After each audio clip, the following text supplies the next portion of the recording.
So this question, but by the way, guys, sorry if I missed some questions. StreamYard just jumped down and I missed a whole bunch. But this question always pisses me off. Is the killing one person means killing whole humanity versus Meccan or Medina? Guys, this verse is not as peaceful as you think it is. Okay, this verse in the Quran was not. Wait, was it Medina? I think it was. I think it was Medini. Okay, but this verse in the Quran is talking about God's commandment to the Jews, not to the whole mankind. Okay, this God told the Jews this, and if you read the verse after, it actually tells you to kill people.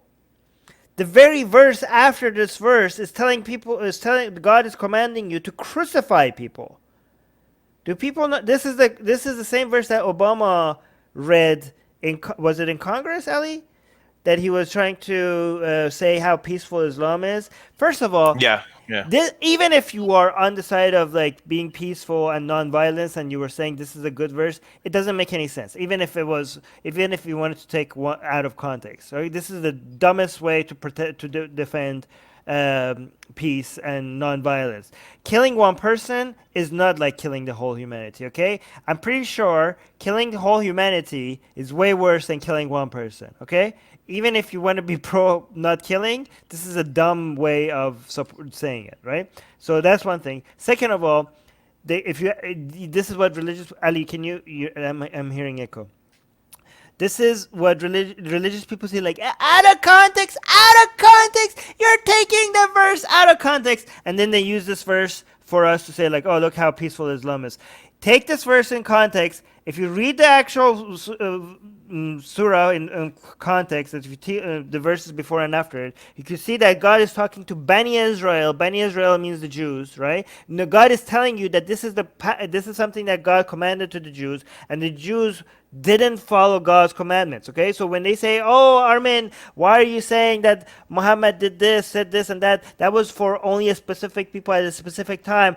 Well, and they're wrong. A lot of those verses are for all people at all times. But this is one of the actual verses that is very clear. The Quran, if you read it, if you read the Quranic verse, that specific non-killing part, Quran makes it clear that this was a commandment for specific people before Islam at a certain time. Okay, and actually, the origin of this verse is a Jewish scripture as well. This is where the Quran copied this verse from. But the very verse after, wait. Do we have the verse after? This one is Quran. I have them both open so I can read them out. And first of all, you were right. This is a Medinian verse. Okay, so it actually appears almost verbatim in the oral Torah. So the oral Torah, this is actually plagiarized pretty much directly from the oral Torah. Yeah, so well, not actually the written Torah, the commentary around it, but go on. So I'll read out verses 5:30. So this is Surah Ma'idah, which is a Medinian surah, 32 and 33. So I'll read out the full verse and then we can talk about it. So the Sahih International Translation, 5:32.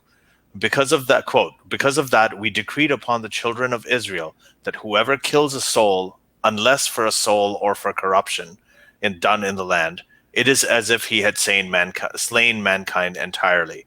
And whoever saves one, it is as if he had saved mankind entirely. And our messengers had certainly come to them with clear proofs that indeed many of them, even after that, throughout the land were transgressors. So there's a qualification here, right? Right. And the qualification is... Sorry, go ahead.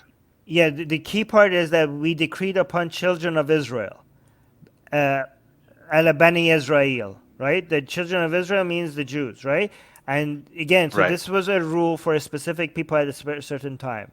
And again, the whole theme of the Bible, the whole theme of the Quran is that there were certain rules for the Jews, which was God's chosen people. God said, "You are my chosen people.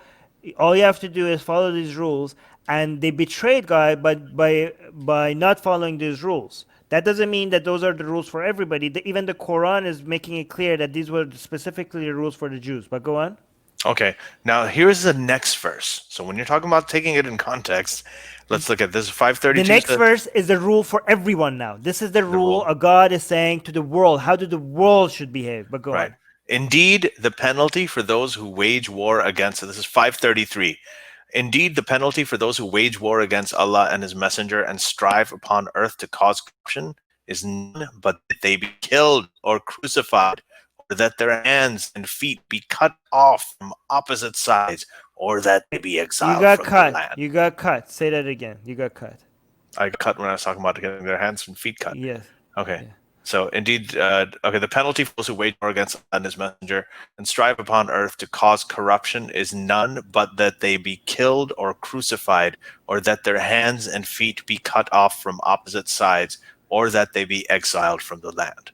That is for them a disgrace in this world, and for them in the hereafter is a great punishment. So what it's saying in the first verse is that anybody who's killed somebody, killed somebody, except for causing corruption in the land or whatever, this person is like they've saved all of humanity. But you have to remember what they meant by corruption at that time, right? If you were gay, that's considered corruption. If you're blasphemer, considered corruption.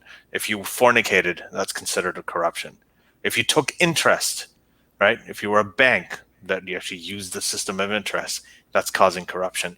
So that actually includes a lot of people, what they considered innocent people back then, right? That is not the same definition of what innocent people are today.